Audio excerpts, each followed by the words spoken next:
উত্তর কোরিয়ার নেতা কিম জং উন বিদেশি শক্তির আঘাতে নিহত বা অক্ষত হয়ে পড়লেই পরমাণু হামলা চালাবে উত্তর কোরিয়া। দেশটির পারমাণবিক নীতিতে সংশোধন এনে এমন বিধান যুক্ত করা হয়েছে। সংবাদ মাধ্যম টেলিগ্রাফের এক প্রতিবেদনে বলা হয়, গত 22 মার্চ পিয়ংইয়ে অনুষ্ঠিত উত্তর কোরিয়ার 15তম সুপ্রিম পিপলস অ্যাসেম্বলির প্রথম অধিবেশনে এই সাংবিধানিক সংশোধন গৃহীত হয়।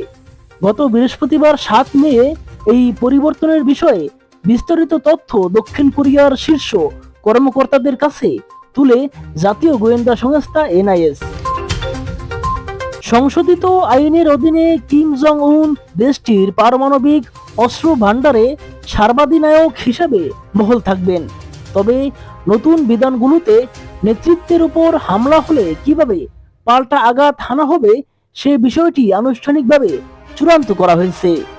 সংশোধিত পারমাণবিক নীতির 3 নম্বর অনুচ্ছেদে বলা হয়েছে, রাষ্ট্রের পারমাণবিক বাহিনীর কমান্ড ও নিয়ন্ত্রণ ব্যবস্থা যদি শত্রুপক্ষের হামলায় বিপদের মুখে পড়ে তবে স্বয়ংক্রিয় ও তাৎক্ষণিকভাবে পারমাণবিক হামলা চালানো হবে। গত ফেব্রুয়ারিতে যুক্তরাষ্ট্র ও ইসরায়েলের যৌথ হামলায় ইরানের সর্বোচ্চ নেতা আয়াতুল্লাহ আলী খামেনি নিহত হওয়ার পরই পারমাণু নীতিতে এই পরিবর্তন আনল উত্তর কোরিয়া। কুকমিন বিশ্ববিদ্যালয়ের অধ্যাপক অ্যান্ড্রু লেক্স বলেন, নীতিটি আগে থেকেই থাকতে পারে, তবে এবার সংবিধানে অন্তর্ভুক্তির মাধ্যমে এটিকে আরো বেশি গুরুত্ব দেওয়া হয়েছে। তিনি বলেন, ইরান ছিল সতর্কবার্তা। উত্তর কোরিয়া দেখেছে যুক্তরাষ্ট্র ইসরায়েলের অভিযান কতটা কার্যকর ছিল। সেখানে খুব দ্রুত ইরানের নেতৃত্বে বড় অংশকে সরিয়ে দেওয়া হয়েছিল। এতে তারা এখন অবশ্যই আতঙ্কিত। ইরানের তুলনায় উত্তর কোরিয়া বিশ্বের অন্যতম বিচ্ছিন্ন দেশ হওয়ায় সেখানে একই ধরনের গোয়েন্দা অভিযান পরিচালনা করা অনেক কঠিন।